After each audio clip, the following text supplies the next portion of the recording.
Assalamualaikum warahmatullahi wabarakatuh. Kepada tutor yang terhormat beserta rekan-rekan mahasiswa yang budiman, alhamdulillahirrabbilalamin.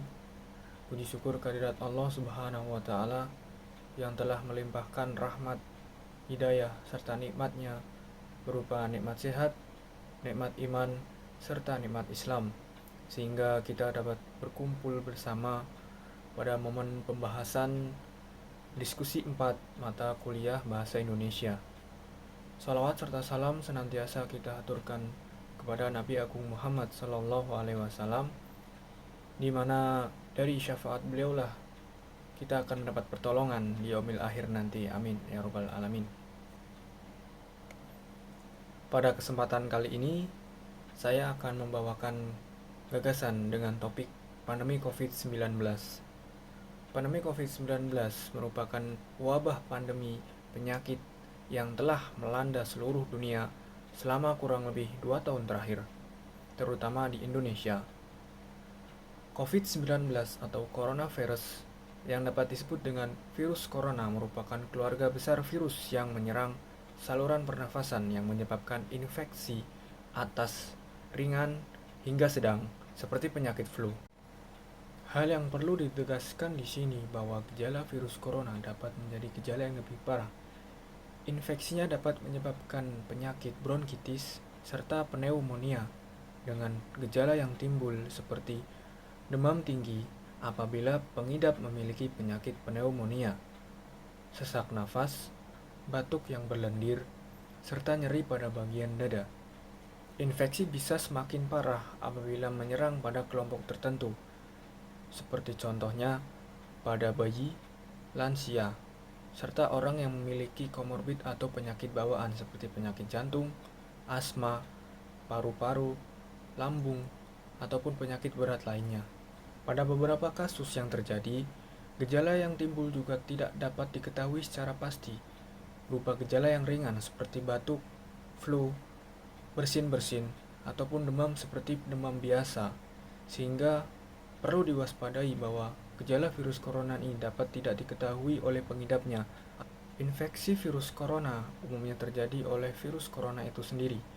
Kebanyakan, virus corona menyebar melalui percikan air liur dari orang yang terinfeksi, berupa batuk atau bersin. Yang kedua, melalui kontak fisik berupa berjabat tangan atau menyentuh bagian tubuh dari orang yang terinfeksi virus corona. Yang ketiga yaitu menyentuh mata, hidung, atau mulut setelah memegang benda ataupun barang-barang dari orang yang terduga terinfeksi virus corona.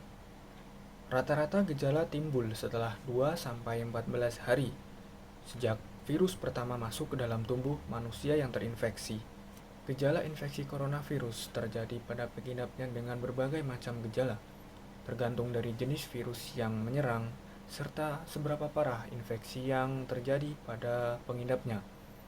Gejala yang umum terjadi diantaranya demam, pusing, batuk, flu, tidak enak badan, serta kehilangan pada indera penciuman serta indera perasa, atau dapat dikatakan dengan gejala anosmia. Jika gejala yang timbul dapat dikhawatirkan menjadi lebih parah, segera hubungi layanan kesehatan terdekat apabila gejala yang timbul merupakan gejala yang semakin parah, sehingga sebelum menjadi semakin parah telah mendapatkan penanganan lebih utama dan lebih efisien agar gejala yang terjadi atau yang timbul itu tidak semakin parah. Dalam melakukan pencegahan infeksi virus corona, beberapa upaya yang telah dilakukan oleh pemerintah diantaranya yaitu melakukan vaksinasi di seluruh kalangan masyarakat dengan pertama yaitu dosis pertama, dosis kedua, serta booster atau penguat, sehingga proses pembentukan imunitas atau kekebalan tubuh pada seluruh masyarakat itu menjadi kuat sehingga dapat mengatasi penyebaran infeksi virus corona itu sendiri. Dalam upaya pencegahan virus corona dimulai dari diri sendiri, dapat dilakukan berbagai cara atau upaya, yaitu dengan menerapkan protokol kesehatan yang telah dianjurkan oleh pemerintah. Yang pertama, memakai masker. Yang kedua, selalu mencuci tangan dimanapun, dalam kondisi apapun, dan setelah melakukan kegiatan apapun.